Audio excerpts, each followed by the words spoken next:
अमेरिकी मनोवैज्ञानिक और लेखक रॉब हेंडरसन ने एक थ्योरी दी है जिसका नाम है लग्जरी बिलीफ।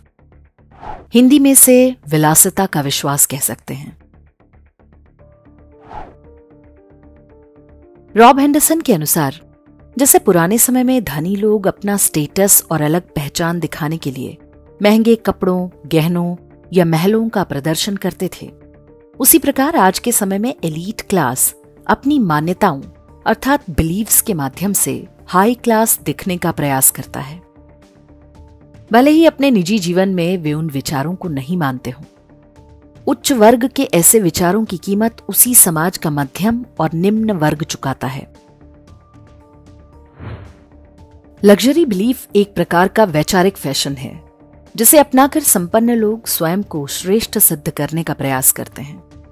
इन विचारों का मानना कूल समझा जाता है, जैसे कि परिवार या विवाह की क्या आवश्यकता, व्यक्तिगत स्वतंत्रता अधिक महत्वपूर्ण है,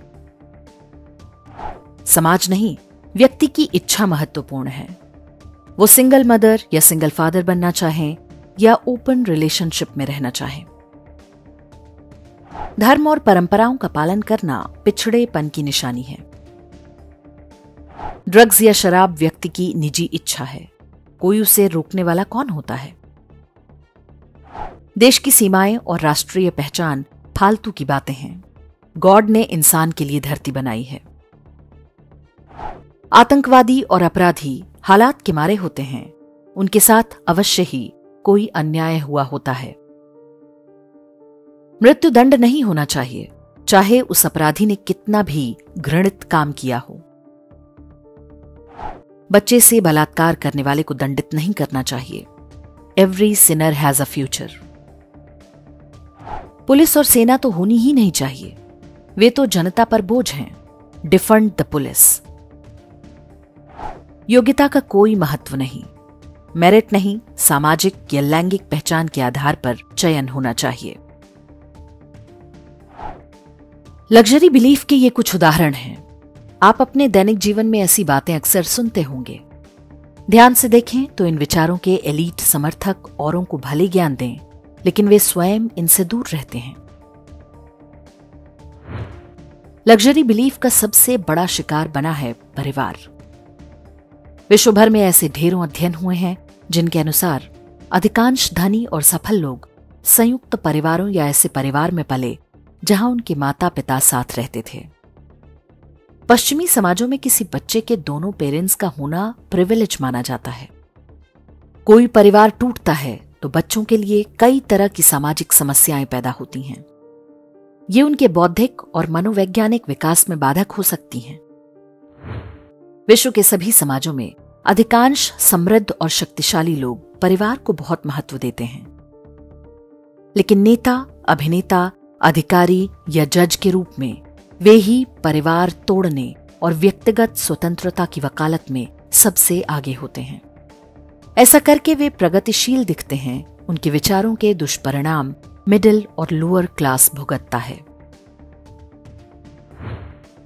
फिल्मों, मीडिया और अन्य माध्यमों से लव मैरिज को कूल बनाया गया। सरकारें और अदालतें नीति बनाती हैं कि 18 साल का होते ही बच्चे अपनी पसंद का जीवन साथी चुनने के लिए स्वतंत्र हो जाते हैं। लेकिन आप पता कर लें कि एलीट परिवारों में कितने प्रतिशत लव मैरिज होती हैं।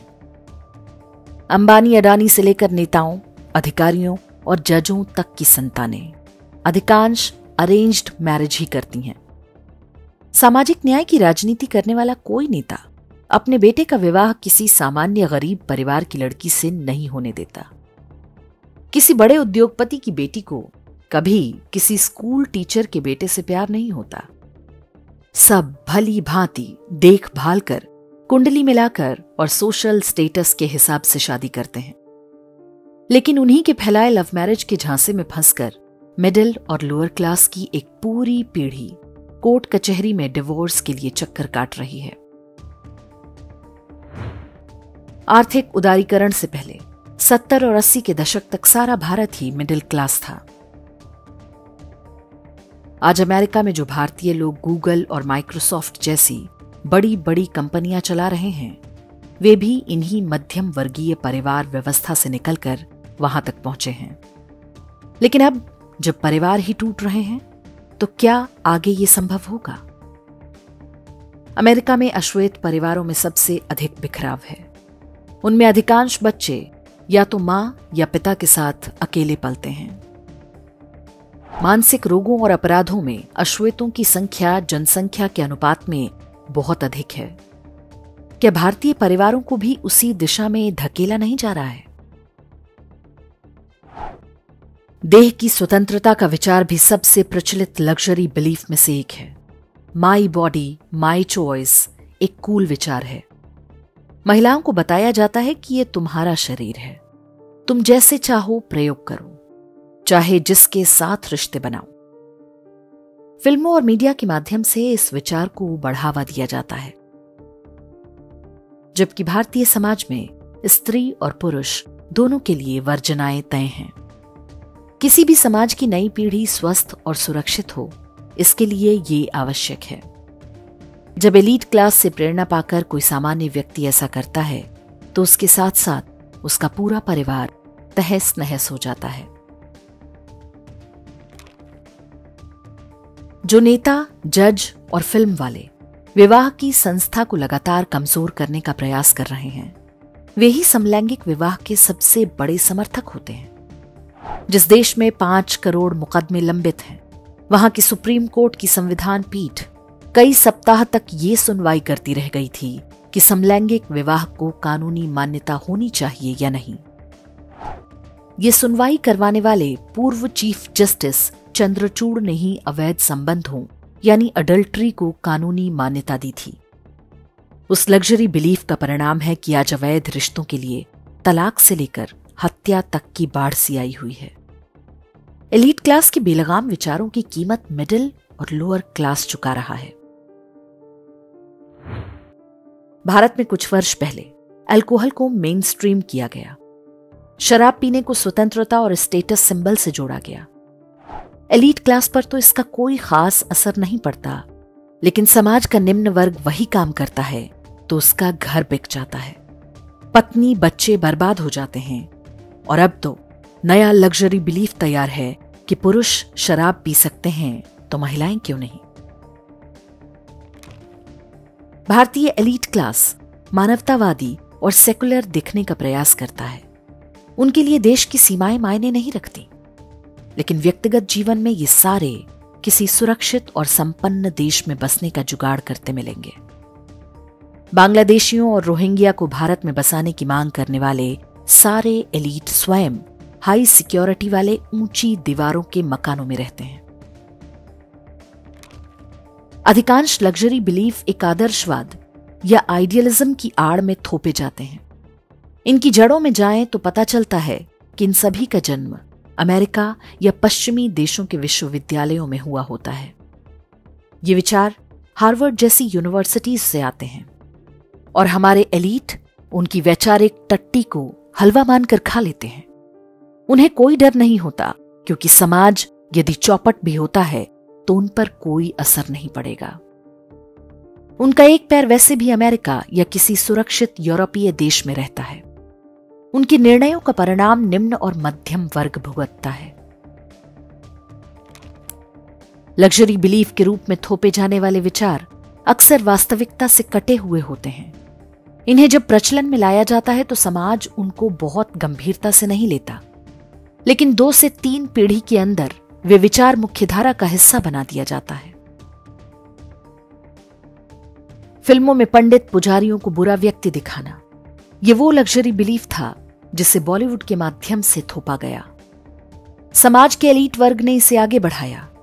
3 से 4 दशक के अंदर ये स्थिति आ गई कि पुजारियों के विरुद्ध होने वाले अपराधों में उल्टा उन्हें ही संदिग्ध माना जाने लगा। इस पूर्वाग्रह का असर सरकारों और न्यायपालिका के निर्णयों में स्पष्ट देखा जा सकता है। फिर अंतिम चरण आया जब बहुत ही ग्लोरिफाइड तरीके से ब्राह्मणों के नरसंहार के आह्वान किए जाने लगे। ये चित्र वर्ष 2018 का है, जब ट्विटर का तत्कालीन हेड जैक दोर्जी और कंपनी की वाइस प्रेसिडेंट विजया गाड्डे भारत आए थे। दिल्ली में ट्विटर के ऑफिस में उन्होंने एक ग्रुप फोटो खिंचवाई थी जिसमें उनके हाथों में एक पोस्टर था जिस पर लिखा था smash Brahmanical patriarchy. Luxury belief किस तरह काम करता है, ये घटना उसका आदर्श उदाहरण है। राजस्थान हाईकोर्ट के जस्टिस संदीप मेहता ने सभी एफआईआर रद्द करने का आदेश देते हुए टिप्पणी की थी कि पोस्टर में कुछ भी गलत नहीं है। ये एक समाज शास्त्रीय विचारधारा को चुनौती देने के लिए बनाया गया था। जज साहब के लग्जरी बिलीफ के चक्कर में ब्राह्मण घृणा आज लगभग पूरी तरह स्ट्रीमलाइन हो चुकी है। पोस्टर पर यदि स्मैश इस्लामिक पैट्रियार्की या स्मैश क्रिश्चियन पैट्रियार्की लिखा होता तो जज का निर्णय क्या यही होता? नुपुर शर्मा ने तो वही बातें कही थीं जो पहले से कुरान में लिखी हुई हैं। लेकिन जब उनका केस आया तो इसी न्यायपालिका ने कहा था कि तुम समाज में आग लगा रही हो। लग्जरी बिलीफ का ही प्रभाव है कि भारत की न्यायपालिका ने अपनी उस टिप्पणी को वापस तक नहीं लिया। वे आज भी मानते हैं कि हिंदू ही घृणा फैलाते हैं। ऐसा मानना कूल है। ऐसा कहने पर आपको प्रगतिशील माना जाता है। ऐसा नहीं है कि जजों को समाज की वास्तविकता का पता नहीं। एलीट वर्ग होने के नाते उनकी मजबूरी है कि वे वही बोलें जिससे अपने तबके में उनकी स्वीकार्यता बनी रहे। न्यायपालिका की उस लग्जरी बिलीफ के कारण ही कन्हैयालाल जैसे लोगों की गर्दनें आज भी काटी जा रही हैं। पंडित पुजारी ही नहीं, जो कोई भी समाज के लिए रोल मॉडल या गाइड की भूमिका निभा सकता है, उन सभी का उपहास किया गया। अध्यापकों को जोकर की तरह दिखाना उसी रणनीति का हिस्सा था।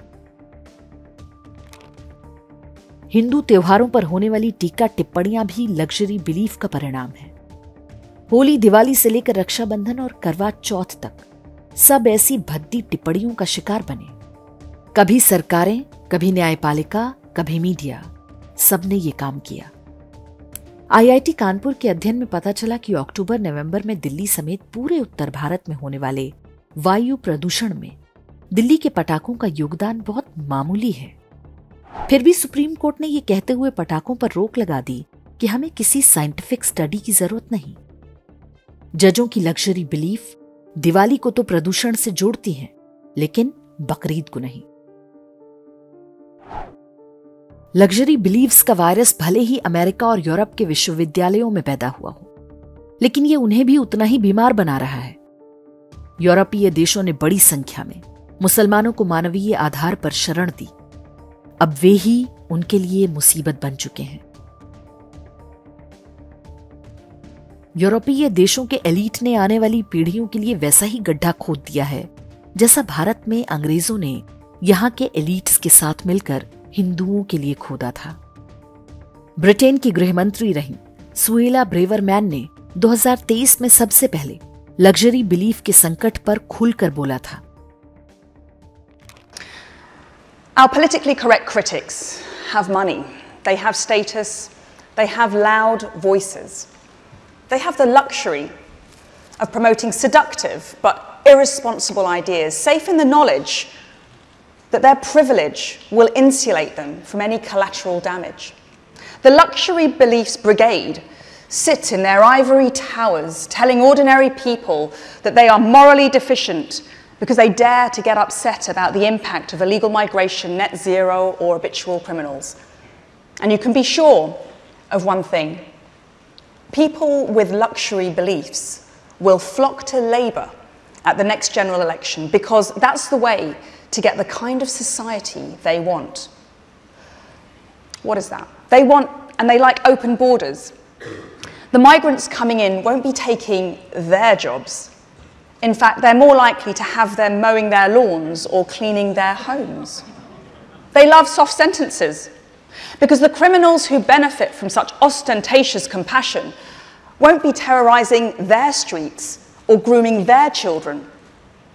They're desperate to reverse Brexit.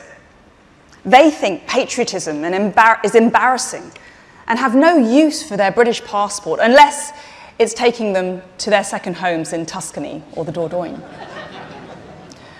For these people, I have a simple message. You are entitled to your luxury beliefs, but the British people will no longer pay for them. Suella Braverman के इस वक्तव्य को आप भारतीय संदर्भों से जोड़कर भी देख सकते हैं। हमारे यहां ये स्थिति और भी गंभीर रूप में है। पाकिस्तानी, बांग्लादेशी और रोहिंग्या घुसपैठियों को बचाने वाले एक्टिविस्ट, जज, अधिकारी और नेता वही होते हैं जो स्वयं कड़ी पुलिस सुरक्षा वाली कोठियों में रहते हैं। उनके बेटे बेटियां अमेरिका में सेटल हो चुके होते हैं।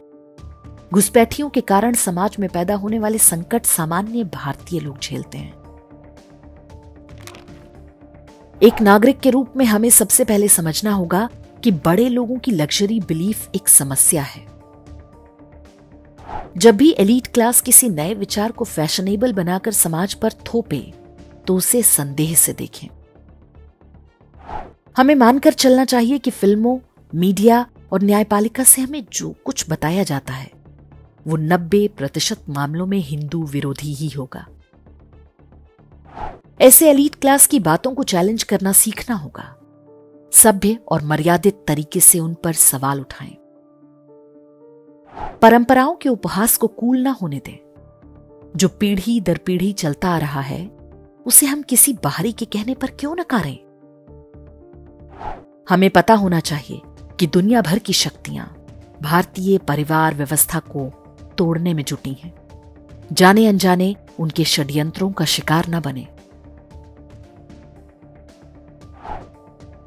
एलीट क्लास के माध्यम से सामान्य लोगों पर हो रहे वैचारिक आक्रमण को समझें। इसके बारे में अपने परिवार और समाज में जागृति पैदा करें। ये वो काम है जिसके लिए हम सरकारों के भरोसे नहीं बैठ सकते। ये समाज का युद्ध है जिसे उसको स्वयं ही लड़ना होगा।